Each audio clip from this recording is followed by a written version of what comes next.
Oke anak-anak, kali ini kita akan belajar mengenai teori kinetik gas. Nah, tadi kalian sudah menyebutkan bahwa contoh dari teori kinetik gas itu adalah pada balon yang meletus dan juga pada ban sepeda. Di sini kita lihat mengapa balon itu bisa meletus.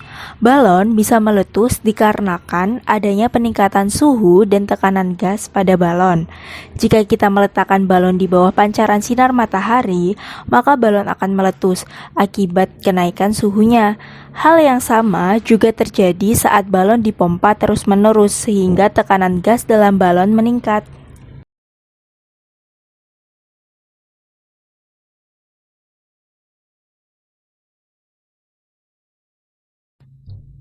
Contoh lain dapat kita temukan ketika kita sedang mengendarai sepeda dalam waktu yang cukup lama, ban sepeda akan menjadi panas akibat sering bersentuhan dengan permukaan jalan.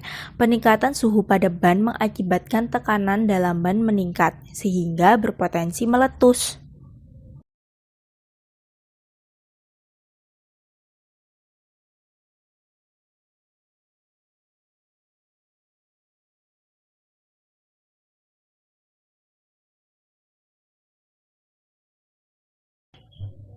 Berbicara mengenai teori kinetik gas, otomatis kita akan membahas mengenai sifat-sifat gas ideal secara teoritis. Berdasarkan teori kinetik gas, gas terbentuk dari molekul-molekul gas yang bergerak secara acak dengan arah gerak yang konstan. Molekul gas bergerak dengan kecepatan tinggi dan saling bertubrukan dengan molekul yang lainnya, dan juga dengan dinding wadah secara terus-menerus. Di sini kita bisa melihat bahwa dengan mengumpamakan suatu gas dengan suatu model yang kita sebut dengan gas ideal. Nah, gas ideal ini adalah sekumpulan partikel gas yang tidak saling berinteraksi karena gerak partikel yang acak dan jarak antar partikel yang sangat berjauhan. Nah, berbicara mengenai gas ideal tadi, maka kita akan membicarakan sifat-sifat gas ideal tersebut. Ya, di sini ada 7 sifat gas ideal. Yang pertama, kita bisa lihat partikelnya berjumlah banyak dan bergerak secara acak. Kemudian tidak ada interaksi antar partikel atau gaya tarik-menarik antar partikelnya itu sama dengan 0.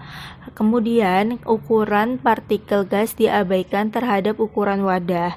Jadi ukuran wadahnya itu sangat besar dibandingkan dengan ukuran partikelnya ya. Nah, yang keempat, tumbukan yang terjadi antar partikel gas dan dengan ruang adalah tumbukan lenting sempurna. Nah, bentuk tumbukan lenting sempurna itu apa? Sudah dipelajari ya di kelas 10 kemarin. Kemudian yang kelima, partikel gas tersebar merata dalam wadah. Yang keenam, berlaku hukum Newton tentang gerak.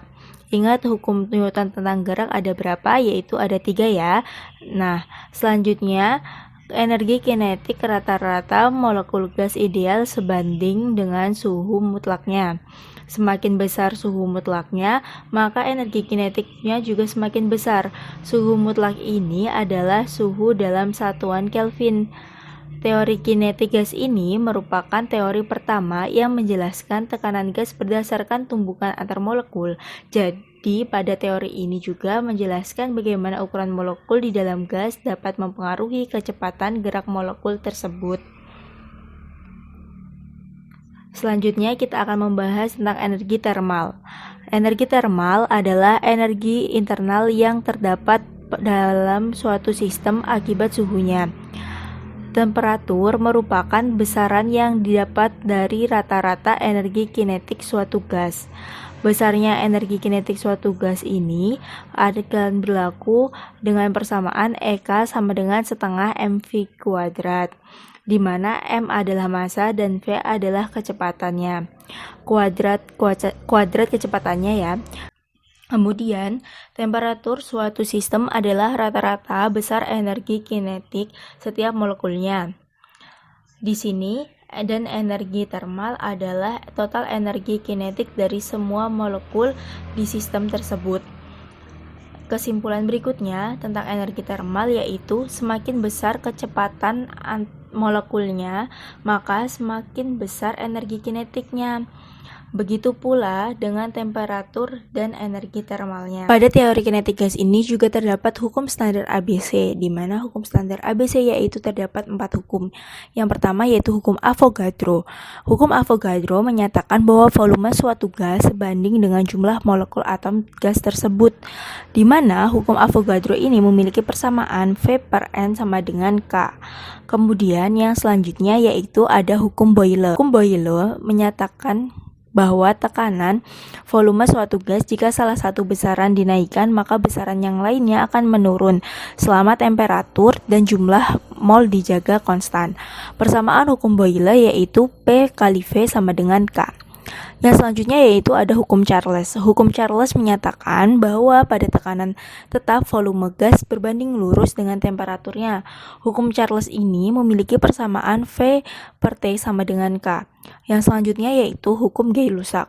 Hukum Gay-Lussac menyatakan bahwa jika volume gas dijaga konstan, maka tekanan gas akan sebanding dengan suhu mutlaknya, di mana persamaannya yaitu P per T sama dengan K. Nah, kesemua rumus dari hukum standar ABC tadi dapat dijadikan satu dan dinyatakan sebagai persamaan hukum gas ideal.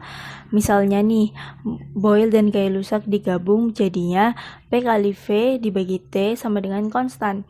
Kalau kita hubungkan keadaan awal dengan keadaan akhir, maka persamaannya bisa kita tulis menjadi P1 V1 dibagi T1 sama dengan P2 dikali V2 dibagi T2. T-nya di sini dalam satuan Kelvin atau kita sebut sebagai suhu mutlak. Nah, dari persamaan PV dibagi T sama dengan K, nilai konstanta K di sini itu sama dengan jumlah mol dikalikan R atau tetapan umum gas. Jadi dapat kita tulis PV dikali T sama dengan N dikali R. Kemudian diselesaikan hasilnya menjadi PV sama dengan N kali R kali T. Jadi inilah yang disebut dengan persamaan umum dari gas ideal. Nah, R di sini sebagai tetapan gas, nilainya yaitu bisa kita gunakan dua pilihan. Kalau misalkan menggunakan satuan Joule, maka nilai R itu yaitu 8,31 Joule per mol Kelvin, atau kalau dalam satuan liter ATM menjadi R sama dengan 0,082 liter ATM per mol Kelvin.